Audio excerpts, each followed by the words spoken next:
So hi நண்பா நண்பீஸ் எல்லோரும் எப்படி இருக்கீங்க? எல்லோரும் நல்லா இருக்கீங்கன்னு நினைக்கிறேன். So welcome to Prashanth vlogs. இன்றைக்கான vlogல என்ன வீடியோ நம்ம பார்க்க போகிறோம்னா ஒரு குக்கிங் வீடியோ தான். வணக்கம், எல்லோரும் எப்படி இருக்கீங்க? வாங்க வீடியோக்குள்ளே போகலாம். ஸோ என்ன மாதிரி ரெசிபி இன்னைக்கு வந்து பீட்ரூட் பொரியல் நைட் டிஃபனுக்கு தான் பண்ணியிருக்கிறேன். எண்ணெய் காஞ்சிச்சு, கடுகு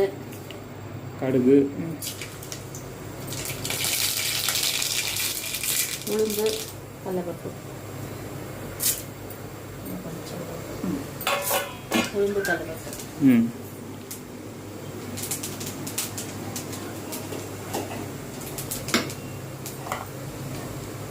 கொஞ்சம் பூண்டு, ஒரு வெங்காயம், பூண்டு, 3 பச்சை காஞ்ச மிளகாய், பூண்டு ஃபஸ்ட்டு,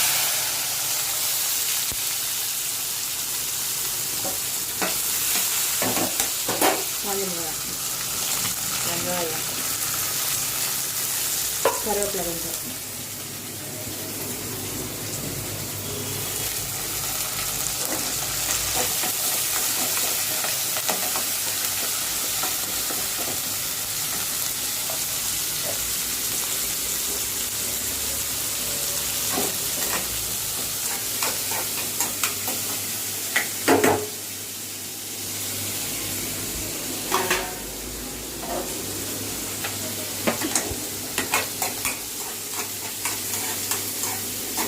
பீட்ரூட் ஆல்ரெடி எல்லாம் வேக வச்சு வச்சுக்கிறேன். நான் காலி வந்துட்டேன். பீட்ரூட்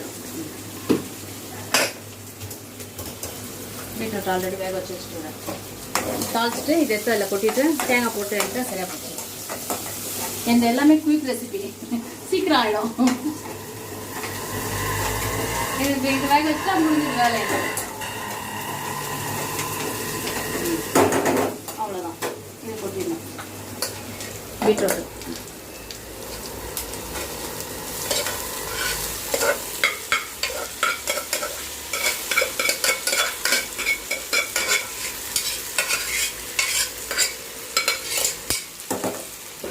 உப்பெல்லாம் ஆல்ரெடி போட்டு வேக வச்சுக்கிறேன். உப்பு போட தேவையில்லை, அதில் எல்லாம் போட்டு வேக வச்சுருக்கிறேன். சரியா போச்சு. ஸ்டவ் ஃபுல்லு வச்சு தேங்காய் கொஞ்சம் போட்டுக்கிறேன். தேங்காய் பூ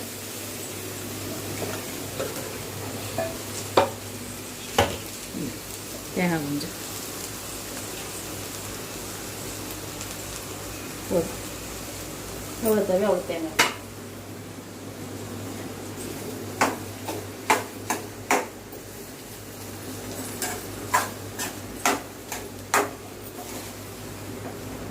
கிட்ட வாங்கிப்பா.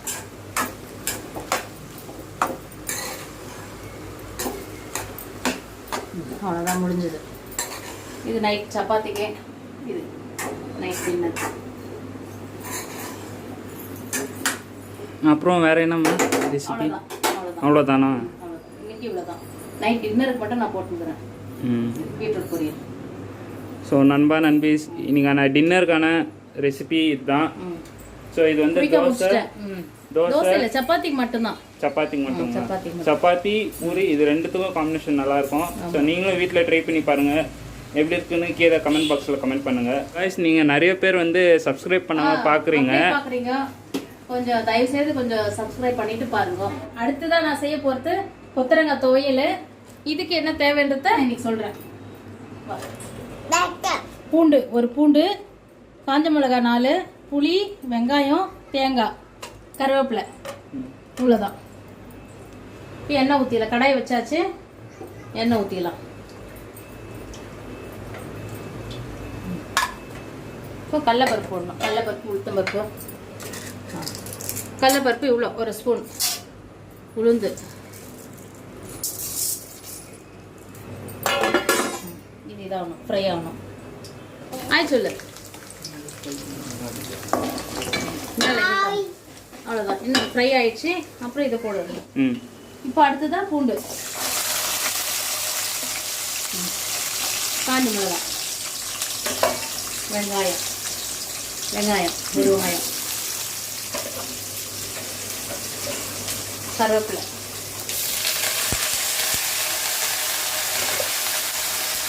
புளி, தேங்காய் கடைசியாக சேர்த்துடலாம். தேங்காய் வந்து இப்போ சேர்க்கக்கூடாது, அப்புறம் சேர்க்கணும். நல்லா கொஞ்சம் அதான் பிறகு கொத்தரங்காய் போட்டுருங்க.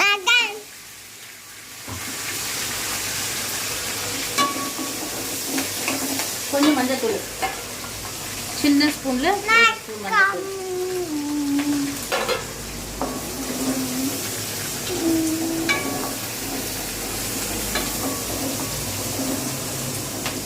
இது அப்படியே வதங்கிட்டு இருக்கும். இது வந்து இட்லிக்கு, தோசைக்கு, டிஃபனுக்கு சூப்பரா இருக்கும். இது எல்லாம் சாதமும் சூடா வடிச்சிட்டு சாதத்துக்கு சாப்பிடுவோம், ரொம்ப நல்லா இருக்கும். சுகர்காருக்கு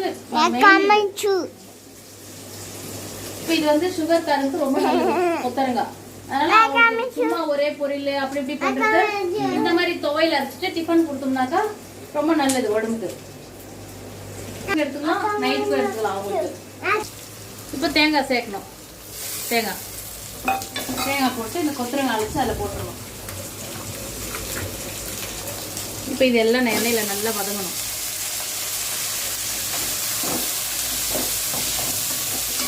மேலே காணும்.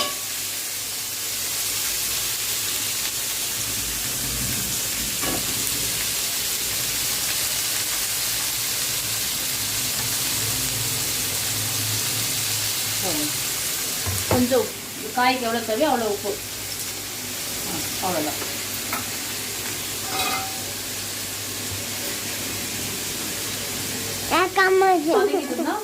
ஆற வச்சுட்டு மிக்சியில் ரன் பண்ணி எடுத்துட்டு தாளிச்சுட்டு சரியா போச்சு.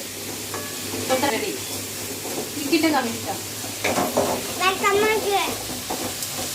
காரம் அவங்கவுங்க கம்மி தேவையா கம்மி வச்சுக்கலாம். காரம் அவங்க விருப்பம் எவ்வளவுனா சேர்த்துக்கலாம். 4 கிலோ கொத்தரங்காய், 4 கிலோ கொத்தரங்காய், 4 காஞ்ச மிளகாய், பூண்டு, ஒரு பூண்டு சின்ன. மக்களை இது வந்து சிம்ல வச்சுட்டு கொஞ்ச நேரம் அப்படியே வேகணும் கொத்தரங்காய். அதனால சிம்ல வைக்கிறேன், வச்சுட்டு கொஞ்சம் வேகணும். தட்டு போட்டு மூடணும்.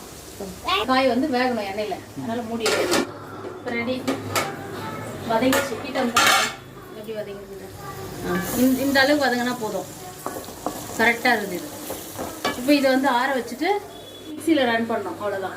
சொல்லு தர்ஷமா தூக்கி பண்ணி நீங்களாம் காமிக்கல தலையை சொல்லுமா. அப்போ சொல்ல முடியும் இங்கே ஆய் சொல்லு சீக்கிரம். இது ரெடி ஆயிடுச்சு. இப்போ இதை மிக்சியில் போட்டு ரன் பண்ணோம்.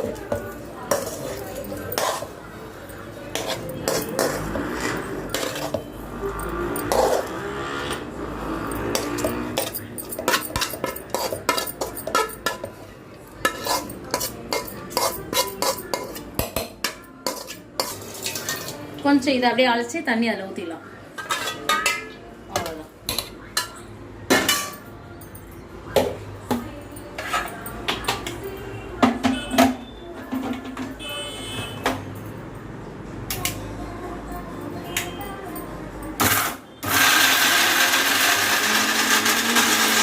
இது சக்கரை வந்து என்னோட ஆப்ஷன். இது உங்களுக்கு தேவைன்னா நீங்கள் சேர்த்துக்கோங்க கொஞ்சம், அந்த ஒரு டேஸ்ட்டுக்காக.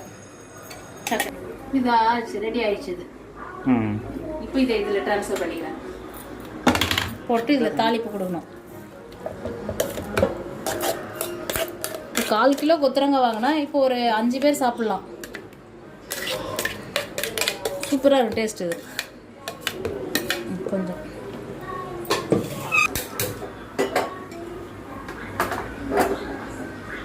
எண்ணெய் ஊற்றிக்கிறேன் தாளிக்கிறதுக்கு. கொஞ்சம் கடுகு, கொஞ்சம் கடுகு, கொஞ்சம் உளுந்து,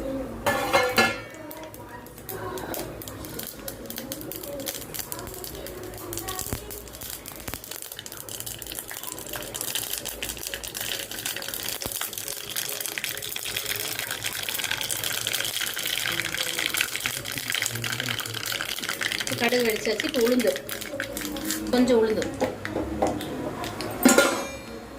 கொஞ்சம் கருவேப்பிலை, கொஞ்சம் கருவேப்பிலை ஆஃப் பண்ணிட்டு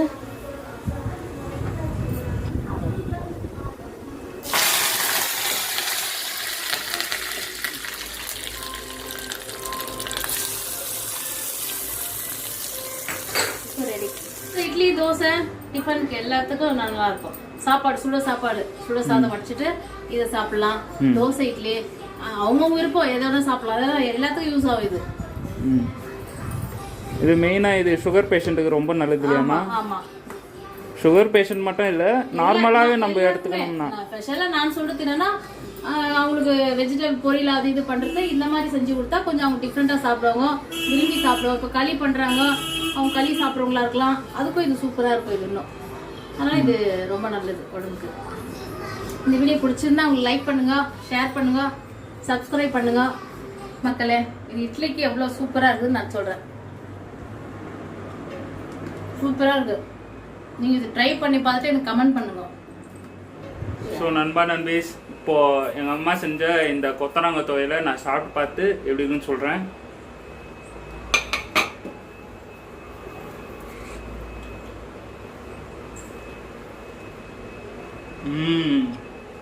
சூப்பராக இருக்கு காய்ஸ். சேம் இந்த கொத்தவரங்காய் சட்னின்னு மாதிரி சொல்ல முடியாது, குழந்தைங்களுக்கு சூப்பராக இருக்கு.